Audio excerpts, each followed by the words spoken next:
we face formidable challenges. I'm not afraid of them. I'm prepared for them. I'm not the youngest candidate, but I am the most experienced. Well, it is undoubtedly true that he's the most experienced. Senator McCain, a veteran of all these years in Washington, announcing officially today, no surprise to anybody, that he's running for president. Let's take a look at how he's doing. This is a poll, the Real Clear Politics average of current national polls on the Republican presidential race, and it shows Rudy Giuliani ahead with John McCain more than 10 points behind. But of course that doesn't reflect the standing of the race in the early primary states. McCain doing much better in that regard. So panel, what about this situation with McCain? What about his announcement today? What about his prospects? I thought McCain's announcement speech is actually, it was the best of all the announcement speeches made this year.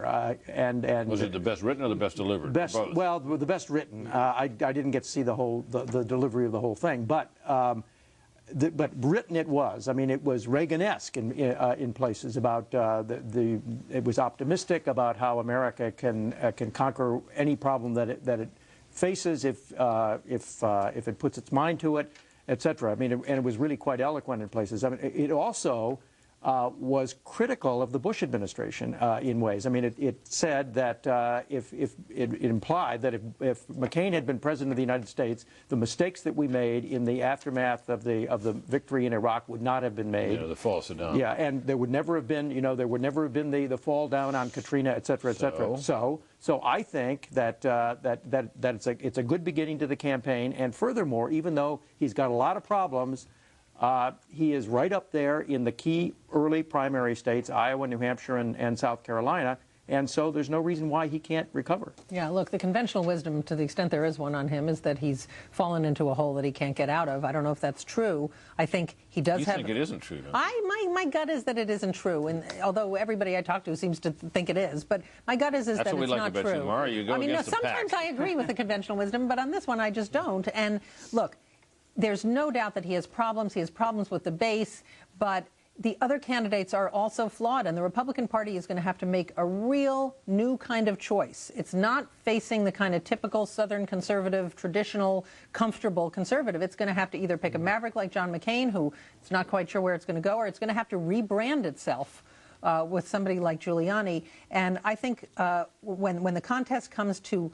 choices between candidates, I think McCain is still right up there. Yeah, I'm going to go with the moral wisdom rather than the conventional wisdom. I think Mara's right. I think he is recovering. You know, we overestimated, at least I did, how strong he would be because it's usually the next guy in line in the Republican Party who gets the nomination, as Reagan did and Dole did and so on, and McCain was the next guy in line. Well, it turned out in his case, it wasn't a guarantee of the nomination because he's a guy who's alienated so many Republicans over the years, particularly since Bush became president. Can he win them back? I think he can win them back because, for the most part, he supports Bush on the issue that matters the most, the war on terror, and he's also, well, he'll never satisfy conservatives on something like tax cuts. He's never voted for a tax increase. He's for a flatter tax, and I think he stands a pretty good chance of winning back a lot of conservatives, and he doesn't, you're not going to win all of them, and he's in the pack. Look, I think it's a race right now between Rudy Giuliani and John McCain, with George Romney coming up significantly. Mitt Romney coming up significantly behind. There's one other thing, and I don't want to undercut my argument, but among the many hurdles that McCain has is he can't rely on independents anymore. That's where he really has lost. So in a place like New Hampshire, where he got something like 200,000 independents crossover to vote in the Republican primary, that probably won't happen this time. They're the ones who were turned off by his support for the war. There was some appeal. And they're Republicans. That's right. There actually was some appeal in this speech to independents. I mean, he kept saying that Americans are tired of this constant partisan battling back and forth, producing no results. And he sort of held himself out as a real uniter, not a divider. Now he didn't. Didn't talk about how he worked with Ted Kennedy.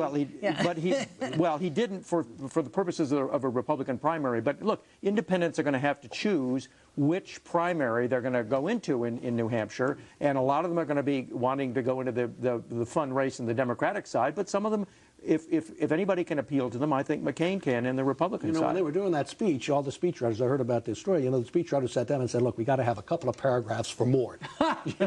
So let's say all this polarization is terrible and so on, and so the Mort graphs, McCain comes by that, honestly. Come on. He does. And that's it for the